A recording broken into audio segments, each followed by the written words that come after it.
जरा सोचो, जानवर इतने मजबूर कि महाद्वीप, समुद्र और आसमान पार करते हैं, मौत को भी मात देते हैं। किसी भी जीपीएस से तेज रास्ता ढूंढते हैं, तूफान, शिकारियों और थकान सब कुछ झेलते हैं, बस जिंदा रहने के लिए। यह है इनक्रेडिबल एनिमल माइग्रेशंस, कुदरत के सबसे बड़े सफर। तितलियों से जो सरहदों के पार जाती हैं से लेकर भेल जो समुद्र में गाते हुए जाती हैं, ये कहानियां आपको हैरान कर देंगी। तैयार हो जाइए, क्योंकि ये सफर अब शुरू होने वाला है। ये असंभव को चुनौती देते हैं हर साल। इन अनोखे यात्रियों का पीछा करने से पहले सब्सक्राइब बटन दबाएं और बेल आइकॉन को रिंग करें, क्योंकि ये सफर आपकी कल्पना से भी ज्यादा एडवेंचरस है। चलो चले।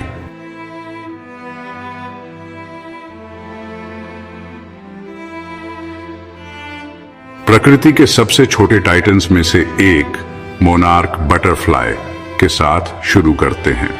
हर साल ये नाजुक जीव एक पेपर क्लिप से भी कम वजन वाले कनाडा से मेक्सिको तक 3000 मील तक उड़ान भरते हैं। एक ऐसा सफर जो इतना लंबा है कि जीने के हमारे समझ को बदल देता है।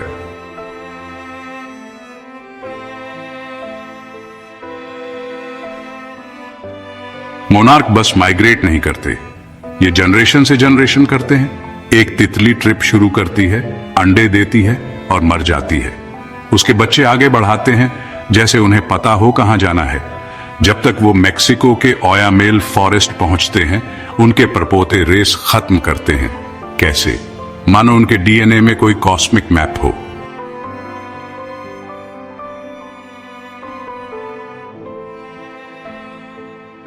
ये छोटे छोटे योद्धा हर मुसीबत का सामना करते हैं, आंधी, कीटनाशक, ठंडी रातें। फिर भी ये आगे बढ़ते रहते हैं, एक ऐसे मकसद से प्रेरित होकर जो खुद से भी बड़ा है। ये हिम्मत और हार की कहानी है जो सच में दिल को छू जाती है, क्योंकि हम सब जानते हैं कि नामुमकिन को पार करना कैसा होता है।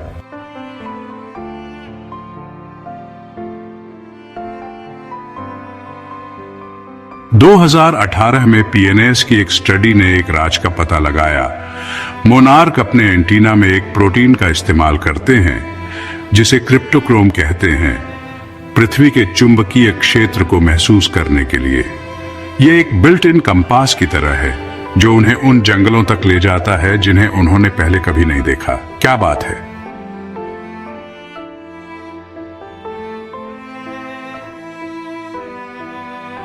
ये मोनार्क बटरफ्लाई का सफर सच में कुदरत का करिश्मा है। सोचो, इसके इतने छोटे से दिमाग में ये मैग्नेटिक फील्ड्स को सेंस कर सकता है जो इसे हर साल हजारों मील दूर मेक्सिको के उन्हीं जंगलों तक ले जाता है। जब आप लाखों मोनार्क्स को एक साथ देखते हैं तो सच में ऐसा लगता है जैसे कोई जीता जागता चमत्कार देख रहे हों।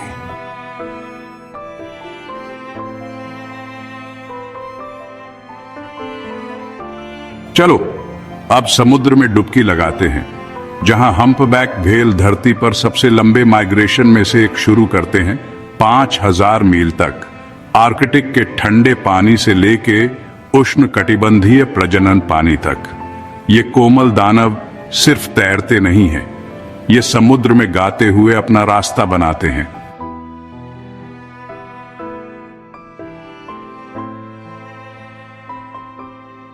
हम्पबैक व्हेल्स अलास्का जैसी जगहों से हवाई या मेक्सिको तक का सफर करते हैं, महीनों तक बिना कुछ खाए और माइल्सों तक गूंजने वाले कठिन गाने गाते हैं। नर व्हेल अपने साथी को रिझाने के लिए गाते हैं, लेकिन 2019 के एक अध्ययन में बताया गया है कि ये गाने जीपीएस की तरह भी काम करते हैं। पानी के नीचे की घाटियों से टकराकर गूंजने से व्हेल्स को रास्ता ढूंढने में मदद करते हैं।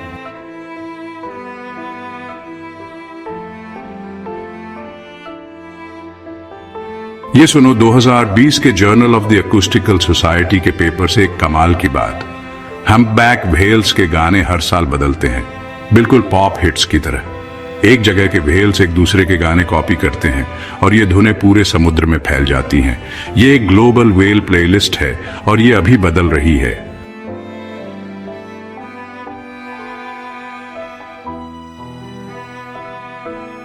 ये व्हेल्स सिर्फ ट्रैवलर्स नहीं है, ये फैमिलीज हैं जो विशाल ओशंस में कनेक्ट रहने के लिए गाते हैं। जब कोई कैल्फ बिछड़ जाता है या कोई माँ अपने बेबी को बचाने के लिए लड़ती है, तो ये एक लव स्टोरी है जो सीधा आपके दिल को छू जाती है। ये हमें याद दिलाते हैं कि होल्ड ऑन करने का क्या मतलब होता है।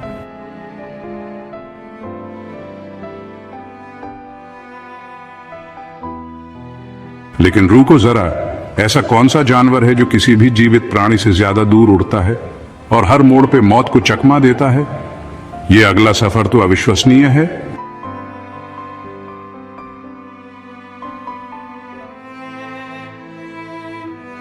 गहरे नीले समंदर के सन्नाटे की कल्पना करो। अचानक एक हम्प बैक व्हेल के गाने की गूंज से जीवंत हो उठता है। ये कोमल विशालकाय जीव समुद्र तल से टकराकर वापस आने वाली ध्वनि तरंगे भेजकर अपना रास्ता ढूंढते हैं, जो उन्हें विशाल पानी की दुनिया में उनका मार्गदर्शन करती है।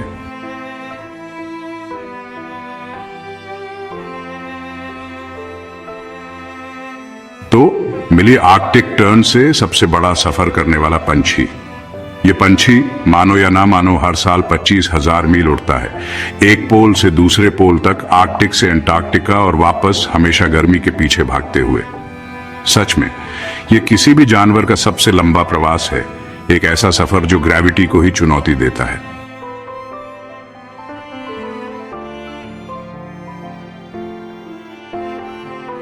आर्कटिक टर्न 30 साल जीते हैं, 7,50,000 मील का सफर तय करते हैं, मतलब चांद तक जाकर वापस आने जितना। रास्ते में ये तूफानों से बचते हैं, बाजों और भुखमरी से भी, और ये सब करते हुए इनका वजन एक स्मार्टफोन से भी कम होता है। तो ये कैसे कर पाते हैं? ये सब इनकी गजब की सहन शक्ति और सुपर कंप्यूटर जैसे दिमाग की वजह से मुमकिन है।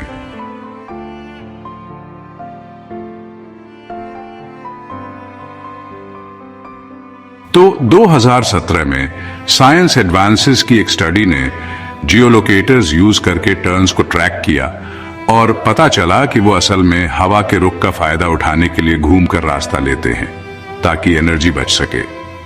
मानो या ना मानो, एक टर्न ने जेट स्ट्रीम पर सवारी करने के लिए पूरे 1,000 मील ज्यादा का जिगजैग रास्ता लिया, बिल्कुल एक प्रो सर्फर की तरह जो परफेक्ट वेव पकड़ रहा हो।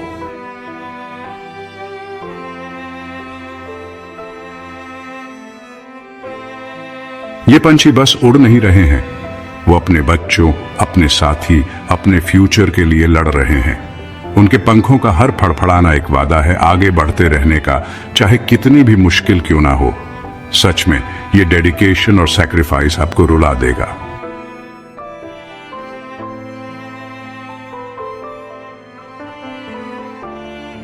लेकिन जरा सोचो, एक ऐसा माइग्रेशन जो धरती को ही हिला दे। अगला वाला एक ऐसा स्टैम्पीड है जो तुम कभी नहीं भूलोगे।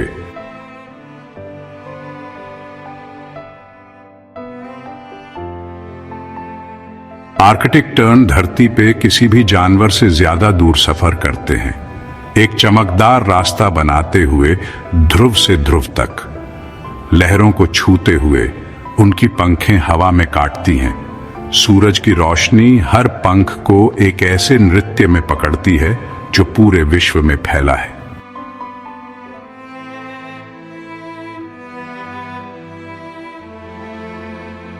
चलो अब अफ्रीकन सवाना चलते हैं, जहां 1.5 मिलियन वाइल्ड बीस्ट हर साल 1800 मील का चक्कर लगाते हैं। द ग्रेट माइग्रेशन ये सिर्फ एक सफर नहीं है, ये एक भगदड़ है जो जमीन को हिला देती है, एक ऐसा नजारा जो कुदरत के नियमों को तोड़ता है।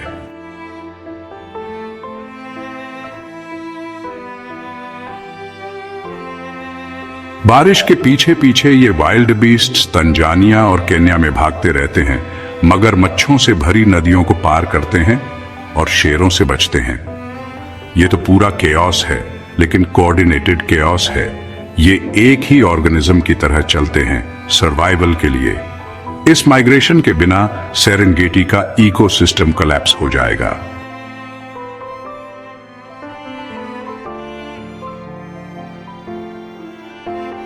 तो सुनो, ये बात है, एक 2019 के नेचर कम्युनिकेशंस स्टडी में पता चला कि wild beasts swarm intelligence use करते हैं, बिल्कुल चींटियों की तरह फैसले लेने के लिए। कोई एक लीडर नहीं होता, बस शुद्ध नैसर्गिक प्रवृत्ति काम करती है। एक वाइल्ड बीस्ट दौड़ना शुरू करता है और पूरा झुंड उसके पीछे हो लेता है, छोटे से छोटे संकेत से खतरे को भांप लेते हुए। यह बिल्कुल एक हाइव माइंड जैसा है, लेकिन खुरों पर।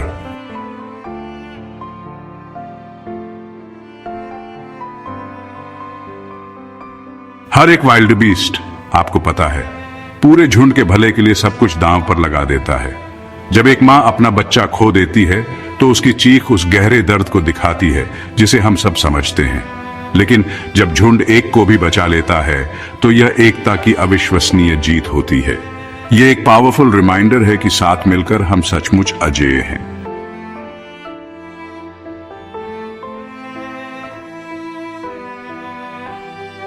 लेकिन एरी 10 लाख भागते हुए जानवरों से ज्यादा अजीब और क्या हो सकता है? ऐसा माइग्रेशन कैसा रहेगा जो एक आइलैंड को लाल इन्वेडर से पूरी तरह भर देता है? यकीन मानो, आपको इस पर विश्वास नहीं होगा।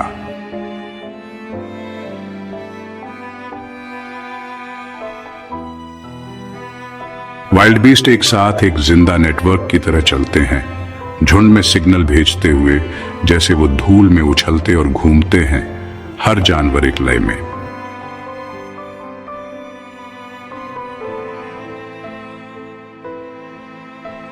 जरा सोचो, अगर आप सोच सकते हैं एक ऐसा आइलैंड जहां 50 मिलियन लाल केकड़े छा गए हैं जंगल से ओशन तक रेंगते हुए, एक ऐसा माइग्रेशन जो इतना अजीब है कि सच में रोड्स और बीचेस पर क्रैब्स की बाढ़ आ जाती है। यह है क्रिसमस आइलैंड, जहां हर बरसात के मौसम में केकड़े अपना कब्जा जमा लेते हैं और सच में उन्हें कोई नहीं रोक सकता।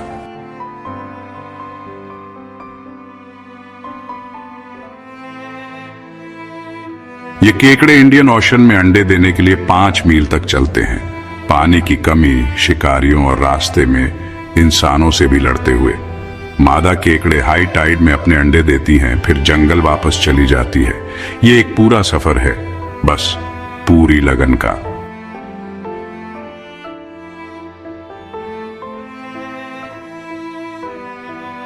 एक 2020 की एनिमल बिहेवियर की स्टडी में पता चला कि हर मादा केकड़ा 1 लाख तक अंडे देती है, लेकिन सिर्फ 0.1% ही बच पाते हैं। समुंदर एक मुसीबत है, शार्क्स, लहरें, गर्मी, लेकिन उनका बस एक ही जुनून है, आगे बढ़ते रहो। ये सर्वाइवल है कुछ बहुत ही मुश्किल ऑड्स के खिलाफ।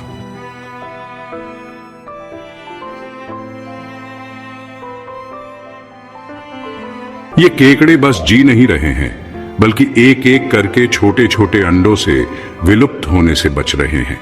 जब इंसान इनके लिए पुल बनाते हैं तो ये प्रकृति के लिए एक प्रेम पत्र जैसा लगता है, एक ऐसा बंधन जो आपको विश्वास दिलाता है कि हम सब कुछ बदल सकते हैं।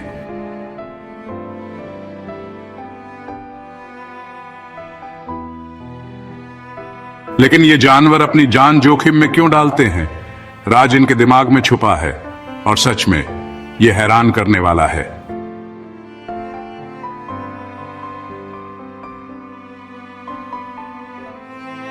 हर साल लाखों क्रिसमस केकड़ों के अंडे फूटते हैं और उनके छोटे लार्वा समुद्र में बहते हैं, लहरों के नीचे धीरे से चमकते हुए। जैसे ही लाल केकड़े किनारे पर आते हैं, समुद्र तट जीवंत हो उठते हैं, सभी ज्वार की लय और नए जीवन के वादे से आकर्षित होते हैं।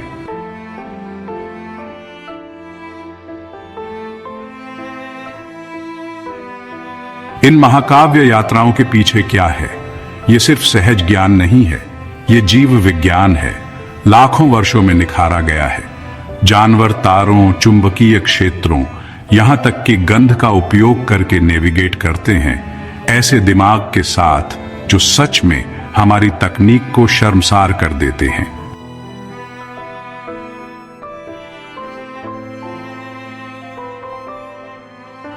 जैसे वाइल्ड बीस्ट ले लो।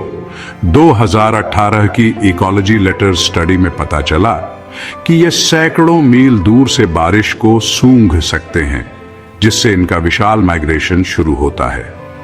दूसरी तरफ टर्न आकाश में पोलराइज्ड लाइट पैटर्न्स का इस्तेमाल करते हैं, मानो कोई आसमानी नक्शा हो। ये वाकई कुदरत का सबसे बेहतरीन जीपीएस है, और पता है हम अभी ये सब कैसे काम करता है ये समझना शुरू कर रहे हैं।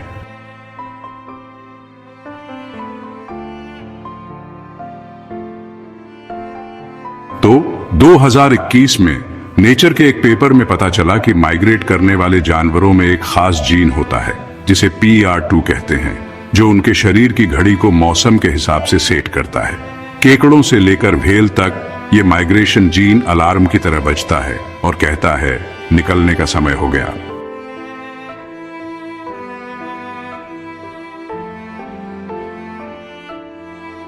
देखो, इन माइग्रेशंस को पढ़ना सिर्फ साइंस नहीं है, ये एक अद्भुत चीज है। हर ट्रैकर, हर खोज हमें इन अद्भुत जीवों से जोड़ती है और याद दिलाती है कि हम सब धरती मां के इस सफर का हिस्सा हैं। और सच में यही वो चिंगारी है जो हमारे सपनों को जिंदा रखती है।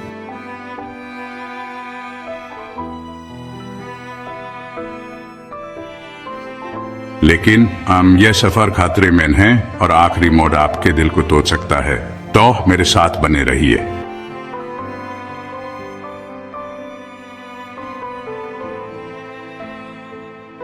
साइंटिस्ट ने डिस्कवर किया है कि जानवरों के दिमाग के अंदर कॉम्प्लिकेटेड न्यूरल सिग्नल्स एक हिडन मैप की तरह फ्लैश करते हैं, जो इन एपिक माइग्रेशंस को पूरे प्लैनेट में गाइड करते हैं। समुद्र में रिसर्चर्स इन जर्नीज को ट्रैक करते हैं, उन एंशिएंट रिदम्स को फॉलो करते हुए जो सभी लाइफ को कनेक्ट करते हैं।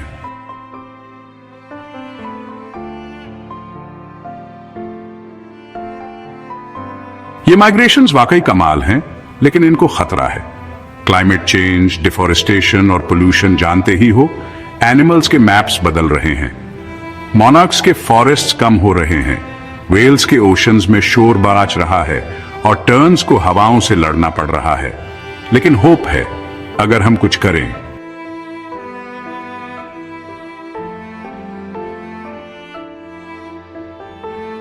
एक 2023 की कंजर्वेशन बायोलॉजी स्टडी में पता चला कि प्रोटेक्टेड कॉरिडोर्स जैसे मोनार्क सैंक्चुअरीज सर्वाइवल को 30% तक बढ़ा देते हैं।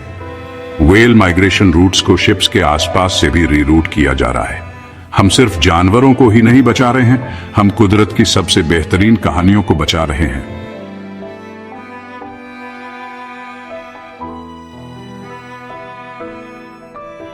ये सुनो, कमाल की बात है। 2022 में तंजानिया में एक ट्रायल हुआ जिसमें AI से वाइल्ड बीस्ट का रास्ता पहले से पता लगाया और इंसान और जानवरों के बीच झगड़े 40% तक कम हो गए। टेक की मदद से जानवरों के झुंड खतरे से बच पा रहे हैं, मतलब दिमाग और दिल दोनों साथ काम कर सकते हैं।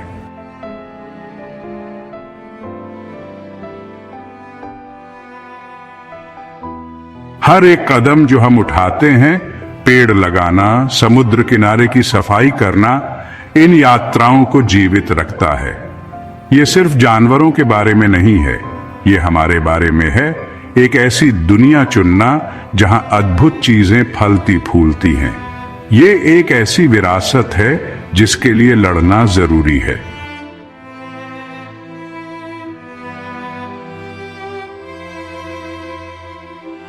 सोचो, एक ऐसी दुनिया जहां माइग्रेशन रास्ते चमकते हैं, जहां जानवरों को जो खतरे हैं वो धीरे धीरे कम होते जाते हैं।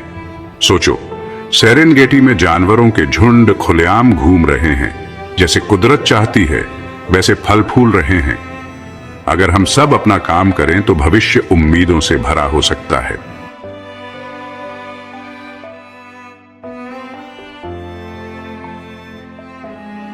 ये है incredible animal migrations, nature's greatest journeys. ये कहानी है हिम्मत, नैसर्गिक प्रवृत्ति और आशा की। ये जानवर सच में हमें सिखाते हैं कि आगे बढ़ते रहना क्या होता है, चाहे रास्ते में कितनी भी मुश्किलें क्यों ना आए। तो आपका सबसे पसंदीदा माइग्रेशन कौन सा है? कमेंट्स में बताइए और इस एडवेंचर को जिंदा रखिए।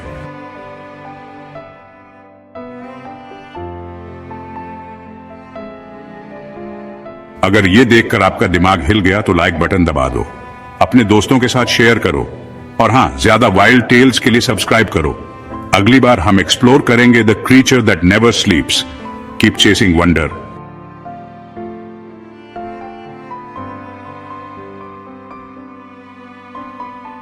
प्रकृति का सफर हमेशा चलता रहता है, बिल्कुल इन तितलियों की तरह जो आसमान में उड़ रही हैं। सब्सक्राइब करना मत भूलना। हमारे सुझाए गए वीडियोस देखें और हमें बताएं आपके हिसाब से सबसे बड़ा माइग्रेशन कौन सा है, मोनार्क तितलियां, व्हेल्स, टर्न्स, वाइल्ड बीस्ट या केकड़े। ये एडवेंचर कभी खत्म नहीं